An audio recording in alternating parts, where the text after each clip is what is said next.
ये कुछ जो पिक्चरें बनते हैं बॉलीवुड में, तो उस पिक्चरों को लेकर इन्होंने एक बड़ा बयान दिया है। बयान ये है कि जैसे गोदी मीडिया बोला जाता है ना, ठीक उसी प्रकार से बॉलीवुड की जगह ये गोदी वुड ऐसा करके कुछ बोल रहे थे। इसके थंबनेल में भी था। तो मुझे ऐसा लगा कि ये एक बीजेपी के अगेंस्ट में ही हमेशा बात करते हैं। ऐसा मुझे लगा जितने भी फिल्म मेकर है वो किसी के खरीदे हुए व्यक्ति तो है नहीं, और कोई पार्टी बेस में तो काम करेंगे नहीं, क्योंकि उनको पिक्चर से मतलब है और आर्थिक रूप से मतलब है। चाहे वो अभी जैसे वीर सावरकर के लिए एक पिक्चर बना है, रणवीर हुड्डा जी बनाए हैं, उस पर भी आपने टिकट टिप्पणी किया। उसके साथ साथ बस्तर द नक्सल मूवी पे बोला, केरला फाइल पे बोला, कश्मीर फाइल में बोला। तो बता दूं कि ये सब जो भी पिक्चर बनता है, तो मैंने जो पिक्चर बनाया है उन भाई साहब से एक विषय रखा कि भाई साहब ये हमेशा आपका ये जो पिक्चर बनता है हमेशा लोकसभा के पहले ही रिलीज़ क्यों होता है, या हमेशा चुनाव के पहले ही रिलीज़ क्यों किया जाता है। तो उन्होंने बहुत ही अच्छा जवाब दिया। जय श्री राम। आज मैं यानी यूट्यूब पे एक चैनल देखा जिसका नाम था द देशभक्त, और उसके यानी कि प्रमुख है जो चलाते संचालन करते हैं जो हैं, उनका नाम है आकाश बनर्जी करके। और हमेशा इनका कुछ ना कुछ ऊंच नीच जैसा वीडियो देखते रहता हूँ मैं। तो आज एक वीडियो इनका सामने में आया, चलचित्र में आया, और ये कुछ जो पिक्चरें बनते हैं बॉलीवुड में, तो उस पिक्चरों को लेकर इन्होंने एक बड़ा बयान दिया है। बयान ये है कि जैसे गोदी मीडिया बोला जाता है ना, ठीक उसी प्रकार से बॉलीवुड की जगह ये गोदी वुड ऐसा करके कुछ बोल रहे थे। इसके थंबनेल में भी था। तो मुझे ऐसा लगा कि ये एक बीजेपी के अगेंस्ट में ही हमेशा बात करते, ऐसा मुझे लगा। तो मैं इन भाई साहब को, आकाश जी को बता दूं कि सही मायने में देखा जाए तो ऐसा नहीं है कि हर पिक्चर मोदी के लिए ही बनाया जाए, क्योंकि जितने भी फिल्म मेकर है वो किसी के खरीदे हुए व्यक्ति तो है नहीं, और कोई पार्टी बेस में तो काम करेंगे नहीं, क्योंकि उनको पिक्चर से मतलब है और आर्थिक रूप से मतलब है। और जो चलचित्र में सही रहेगा उसी चीज़ को दिखाते हुए वो बनाएंगे। चाहे वो अभी जैसे वीर सावरकर के लिए एक पिक्चर बनाए, रणवीर हुड्डा जी बनाए हैं, उस पर भी आपने टिकट टिप्पणी किया। उसके साथ साथ बस्तर द नक्सल मूवी पे बोला, केरला फाइल पे बोला, कश्मीर फाइल में बोला। तो बता दूं कि ये सब जो भी पिक्चर बनता है ये वहाँ के जो भी घटनाएं हुए रहती हैं उस चीज़ पर आधारित रहती है। और यकीन नहीं है तो बस्तर द नक्सल स्टोरी अभी बना है, उसके जब जब निकालते उस पिक्चर को बाहर लाने के लिए एक टीज़र रिलीज़ करके कुछ कार्यक्रम रखते हैं। उस कार्यक्रम में मैं गया था, जो कि छत्तीसगढ़ में हुआ था, रायपुर में आपका कलर्स मॉल में, कलर्स मॉल में रखा गया था। उस कार्यक्रम में मैं गया था, और गया था एक तो मैंने जो पिक्चर बनाया है उन भाई साहब से एक विषय रखा कि भाई साहब ये हमेशा आपका ये जो पिक्चर बनता है हमेशा लोकसभा के पहले ही रिलीज़ क्यों होता है, या हमेशा चुनाव के पहले ही रिलीज़ क्यों किया जाता है। तो उन्होंने बहुत ही अच्छा जवाब दिया, और जो कि सुनने में सही भी है। और काफ़ी व्यक्तियों का ऐसा रहता है जो सोचते हैं कि पिक्चर हमेशा इसी टाइम में क्यों रिलीज़ होता है। तो यह एक वीडियो देखे जिस पे मैं चर्चा किया हूँ, और उन्होंने काफ़ी एक्सप्लेन किया है कि यह पिक्चर को बनाते कैसे, क्या है, कैसा है, उसके बारे में विवरण दिया, और कुछ सवाल मुझसे भी किया है। तो इसे ज़रूर देखें और आगे चर्चा करते हैं। एक छोटा सा सवाल और है भाई साहब कि अभी हाल ही में ये जो चल रहा है आप लोगों का फिल्म का जो शूटिंग चला और ये पिक्चर रिलीज होने वाला है, तो ऐसा क्यों कि कई बार ऐसा होता है कि चुनाव के पहले ही क्यों, अभी जो लोकसभा चुनाव आने वाला है तो कई लोगों का ये मुद्दा उठे कहीं। देखिए, मैं आपको एक सिंपल सवाल पूछता हूँ, सच बोलने का क्या टाइमिंग होता है? मतलब ये टाइमिंग अगर मैं जून में कहूँगा तो ये सच सच हो जाएगा, और आज बोलूँगा तो झूठ हो जाएगा। ये देखिए, जब किसी के पास लॉजिक नहीं होता ना, तो ये टाइमिंग का सवाल खड़ा होता है कि आप टाइमिंग इलेक्शन के साथ टाइम करो। इस देश में ऐसे कौन से 6 महीने होते हैं जब इलेक्शन नहीं होता? आप बताइए कौन से 6 महीने हैं? बिल्कुल, मैं आपकी बात से सहमत हूँ। नहीं, मैं ये नहीं कह रहा हूँ कि आप पर्सनली मुझे ये, मैं तो आपके सवाल का एक तार्किक जवाब दे रहा हूँ। ये देखिए, केरला स्टोरी के टाइम भी हमें कहा गया कि आपने टाइमिंग, क्या टाइमिंग थी उस वक्त? एक कर्नाटका स्टेट का इलेक्शन था, ठीक है, स्टेट इलेक्शन कर्नाटका का, और फिल्म है केरल। तो केरल स्टोरी कैसे कर्नाटका का इलेक्शन को बदल देगी, लेकिन लोगों ने जोड़ दिया। क्यों होता है ऐसा, मैं बताता हूँ। जब आपके पास तथ्य नहीं होते, आप एक फिल्म को तथ्यों पे चैलेंज नहीं कर सकते, तो आप क्या करते हो, ये झूठी फिल्म है, ये प्रोपोगेंडा फिल्म है, ऐसा कह के लोगों का ध्यान भटकाने की कोशिश की जाती है ना। और सच का क्या टाइम होता है, सच अगर मुझे आज पता चले तो मुझे आज बनाना चाहिए, कल पता चले तो कल बनाना चाहिए। सच का तो कोई टाइम नहीं होता।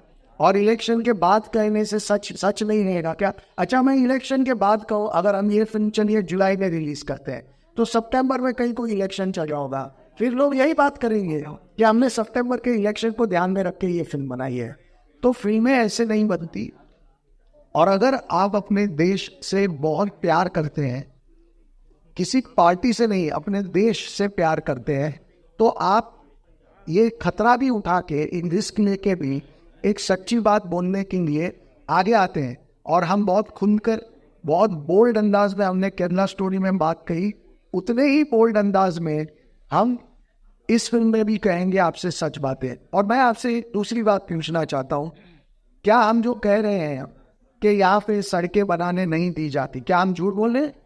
आइए हमसे, वो जो इंसान कहता है कि हम टाइमिंग या फलाना या डिनर, वहाँ के हमसे बहस करे, हमें बोले कि देखिए जी इतनी सड़कें बन गई है, आप झूठ बोल रहे हो।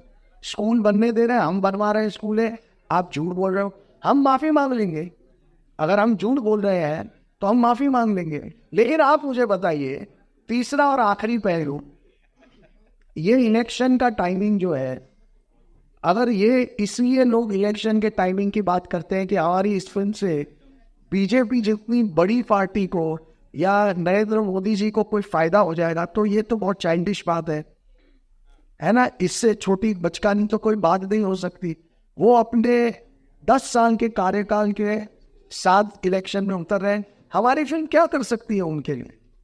तो ये सोचना कि एक फिल्म आएगी, इतनी एक छोटी सी फिल्म, और वो एक नेशनल इलेक्शन पे प्रभाव डालेगी, ये सोच अपने आप में बहुत भटकाने वाली सोच है।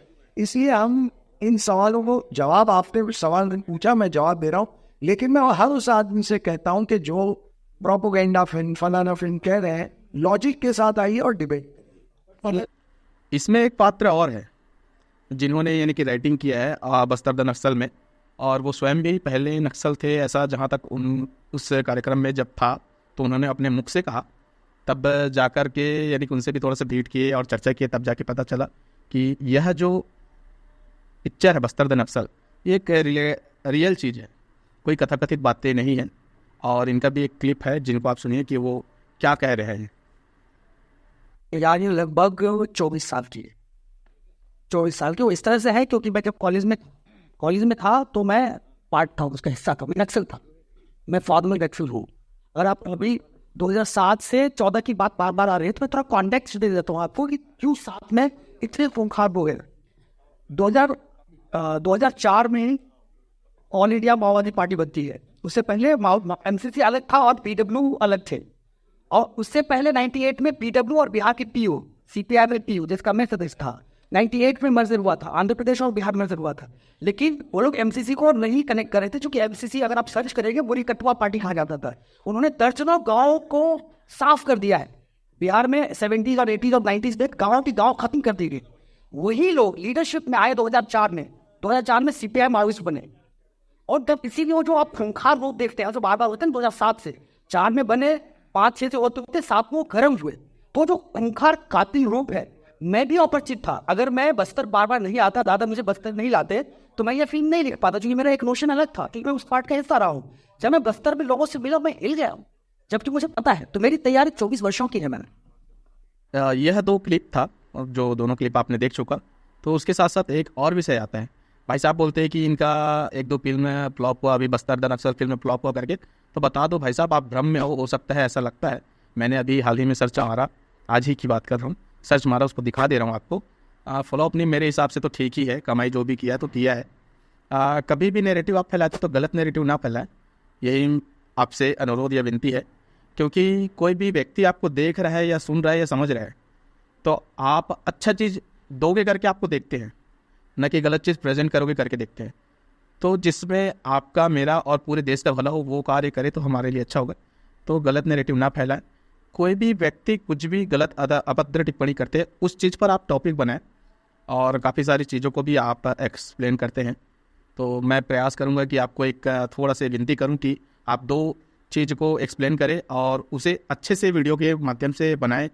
और वो है, एक है श्यामा प्रसाद मुखर्जी के विषय पर एक वीडियो बनाइए कि उनका देहांत कैसे हुआ है या उनका मर्डर कैसे हुआ सही मायने में देखा जाए तो।